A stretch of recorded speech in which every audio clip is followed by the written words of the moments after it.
Thanks for staying with us. The Organization of Petroleum Exporting Countries, OPEC, has highlighted the impact of the Dangote Petroleum Refinery on the European petrol market. Since its operations began in January 2024, the refinery, with a capacity of 650,000 barrels per day, has started producing premium motor spirit, PMS, and exporting it to countries within and outside Africa.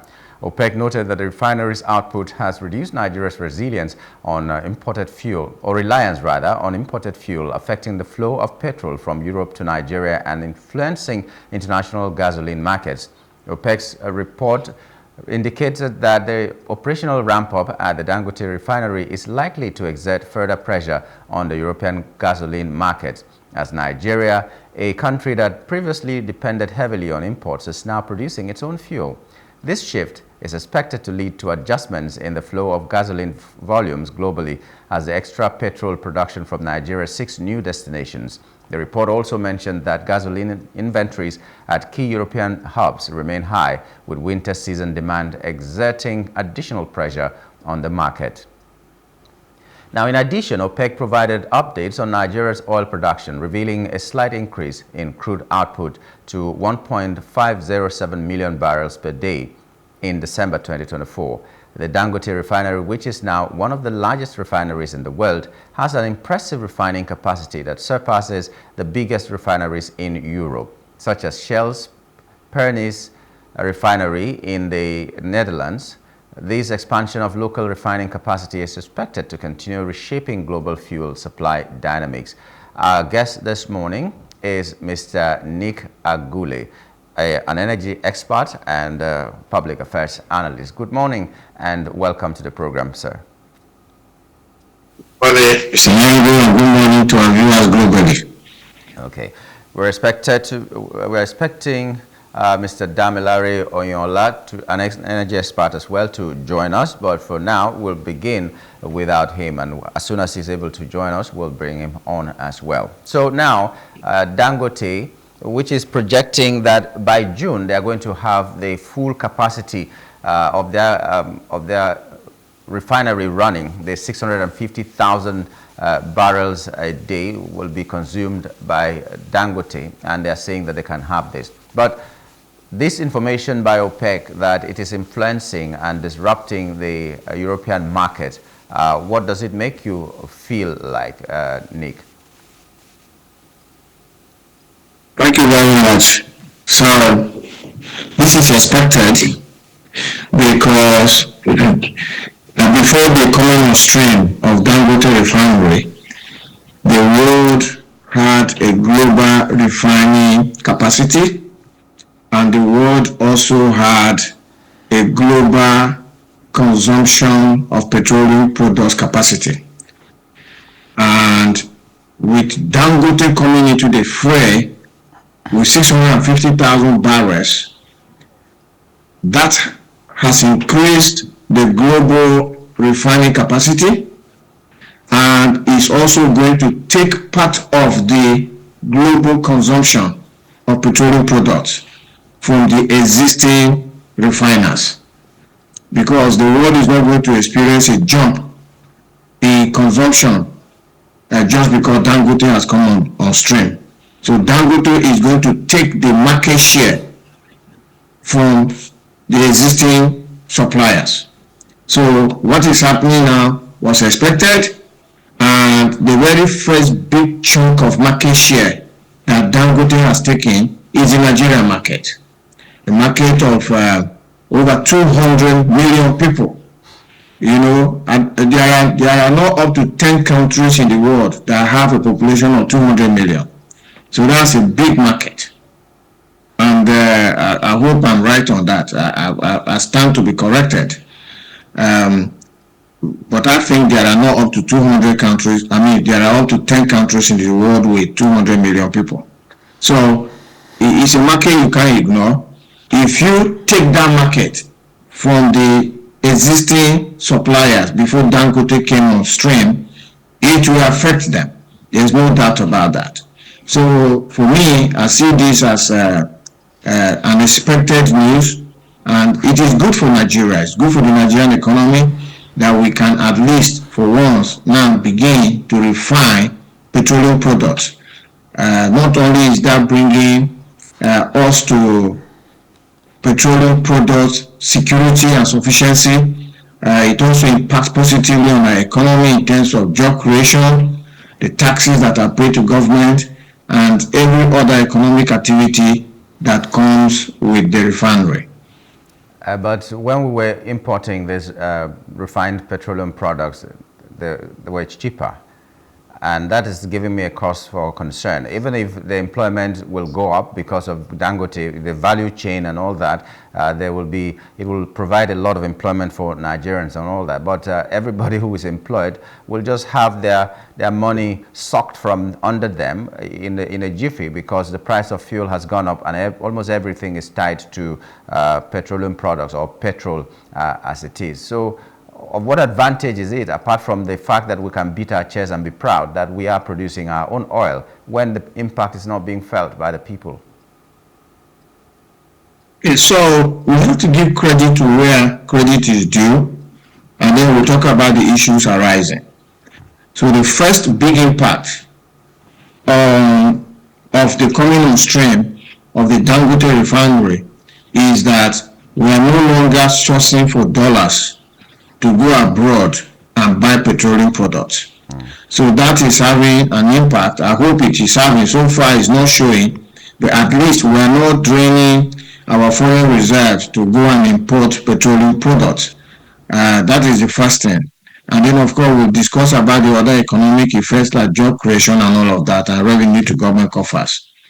But having said that, I agree with you that the cost of petrol, especially petrol now, that is nearly the 1,000 naira mark, is very high. Although Nymgul, let me play the devil's advocate here. Let me try and put forward a conspiracy theory, even though I have no proof of it. Nymgul, you remember that when Dangote Refinery came on stream, Dangote Refinery were very opaque with the cost of their petroleum products. They never told us. In fact, the first statement they made was that it is the NNPCL that is going to give us the cost of what Dangote was producing to sell. And then there were all of the shenanigans that played out between Dangote Refinery, the NNPCL, and then the regulator, which is the Nigerian Midstream and Downstream Petroleum Regulatory Authority.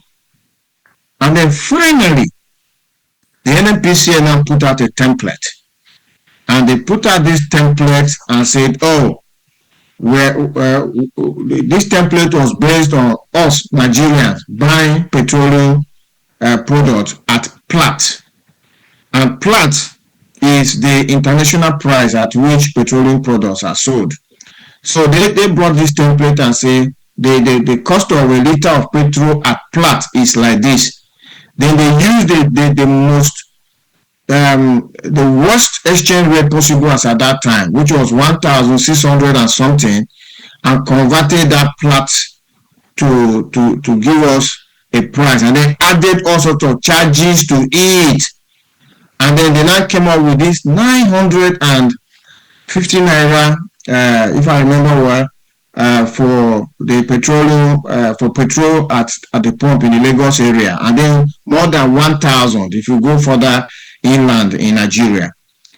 And then it was later that Dangote Refinery now also came up and said, okay, we're also selling our petrol at 900 and 1,000. So my conspiracy theory here is that this is a game between Dangote Refinery and the NNPCL. The NNPCL go and show Nigerians this template, address their minds with the fact that petrol will be almost 1,000 naira a liter, if not more. So that when we Dangote Refinery now say petrol is 990, Nigerians will even feel that we are doing something better. And then Dangote is now selling us petrol at 900 and something, which I agree with you is too much, right?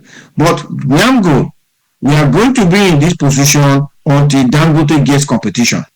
For so long as Dangote remains a dominant monopoly in the petroleum sector in Nigeria, we are not going to get good pricing. Look, Dangote is not a charity. It's a business, and he's going to make as much products, as much profits that he can.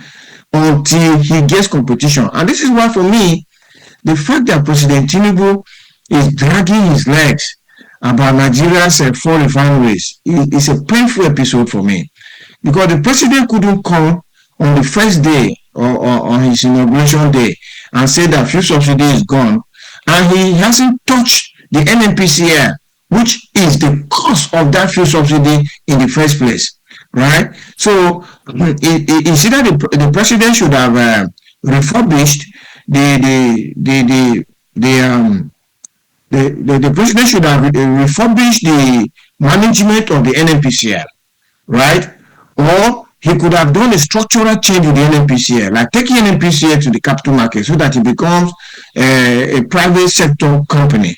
Or he would have taken away the refineries from the NNPCL and handed them over to private sector operators, who by now would have refurbished refineries and at least gotten 1 or 2 back into operation. That the president removed fuel subsidy and has left us in the hands of Dangote Refinery, a monopoly, or imported products. For me, he has left us in a very hard place, because if our 445,000 barrels capacity 4 refineries were back to production or about to come back to production, then they will give competition to Dangote Refinery. Look, before I stop, let me give you an example. Nymgul, I was here in Nigeria. I was in Port Harcourt that time when the telecoms privatization happened, right? So the first company that launched their service was MTN. And MTN launched their service. I really need to find out this. I know it was either at 25,000 or 50,000 starter pack. And they told us they cannot even do per second billing. It's not possible. Until the other operators started coming into the sector, that the price started coming down, that today you can go and get a SIM card for 100 naira or even for free. So competition is the soul of a market-led economy. You cannot have a market-led economy without having competition. And the other day at the presidential media chat, the president was beating his chest to say, look, I have flooded the market with products, I market-led this thing. No, there's no market-led anything. The price at which we are buying petroleum products now is the Dangote price. It's not the market price. The market price can only come about when we see competition. And in my mind, I think that with competition, we should be talking about the 500 or max 600 naira mark for petrol. Refineries of Nigeria will offer that kind of competition, because those 4 refineries, as it stands now, will still be controlled by NNPCL, which is even more mysterious than Dangote itself. So where will the real competition come from if NNPC cannot provide that? Because I don't believe they can provide that kind of competition. Okay, so I put in 3 things. I put in 3 things for the president to do. Number 1, is either the president just washes away the management of the NNPCL, because since this president came into office, he washed away the management of the central bank. He did the same with the FIRS, did the same thing with customs, did the same thing with NUPRC, NMDPRA. He did the same thing. Or he has refurbished management of the key sectors of Nigeria's economy, right? But he has left the NNPCL management intact. I don't know if there's any pact between him and the NNPCL, but that is the first thing that needs to happen. He needs to take away the management of the NNPCL and bring in a management that is private sector led, right? That will be able to do something for us, including the refineries. That is number 1. If he doesn't want to do that, then he should take the NNPCL to the market. Let him take the NNPCL to the capital market so that Nigerians can buy shares into the NNPCL and have a board of directors that can now supervise the management to deliver the goods. If he doesn't want to do that, then he should take the refineries away from the NNPCL and hand them over to private sector operators who can then deliver the goods for us. It has to be something like that. But if the president is leaving the NNPCL as it is and leaving the refineries in the hands of the NNPCL as it is, then I agree with you that there can be no competition to Dangote Refinery for the foreseeable future. Okay, another cause for concern for me is some time ago there was a report by one of the investigative journalists that we have in Nigeria, David Hundeyin, and he was giving update on what the European market was trying to do when Dangote Refinery was about to come on stream. They were trying to blackmail and make sure that the Dangote Refinery does not work. And they gave him the contract to write very damaging reports about Dangote and the ills of Dangote Refinery if it should come on stream. That report was still there, and Hyundai, thank God, refused that and started to call them out, that even if he's fighting and calling out Dangote because of the kind of monopoly he feels that is going to happen, he will not write damaging reports on a company that is indigenous and which can cause the Nigerian economy to become better, even though not as much as he would want it. There was that story. Now, my concern is what can be done to make sure that now that the European market, because this is what they foresaw, the European market foresaw that is going to affect them. Now that it has come on stream, what can be done to, one, safeguard these assets, this investment, and make sure that because of the influence on the European market, they will not be able to make it crash. External influences will not be able to make Dangote Refinery or any other refinery coming into Nigeria to crash. Okay, so a couple of things. The first thing is that I don't buy the story that David Hyundai had put out. I let him go and bring any evidence. He should bring maybe WhatsApp messages or email messages or text messages where he was made an offer to write damaging stuff against Dangote Refinery. There were those messages that he brought up. There were those ones, Look, and other people who were contracted after him to do the same thing, and they started doing it. So that's not even the issue. The issue is that Europeans or the Western world does not like competition, and they will do everything to destabilize an economy if that economy is not relying on them to dictate what should be done. So whether or not there was story of Hyundai, we know that there are other powers that are at play that want or do not want this to continue so that the European market will still flourish. What can we do to protect our own investments that destabilize the European market generally? Before I say that, before I respond to your question, let me say that if David Hyundai writes a damaging article against Dangote Refinery, of what impact that is, there is no impact. It does not affect the technical capacity of Dangote Refinery to refine crude oil. It does not affect, because the people who want to buy petrol from Dangote Refinery, they are not going to rely on David Hyundai's article. There are laboratories that test petroleum products, and once the petroleum products pass the test, then the buyers will buy the product. So this David Hyundai thing, he was just clouting for social media this thing. So let me just ask you, let me respond to your question. As we speak today, the global refining capacity, before Dangote Refinery came on stream, the global refining capacity tops 100 million barrels per day of crude oil. 100 million. That is every day the world refines 100 million barrels of crude oil. So when a refinery comes on stream with 650,000 barrels, yes, it's big, but it's really nothing compared to the global. It's 0.1% of global refining capacity, if not less. Because 1% of 10% of global refining capacity is 10 million barrels. 1% is 1 million barrels, right? So it's less than 1% of global refining capacity. So it's not really going to shake the global refining business.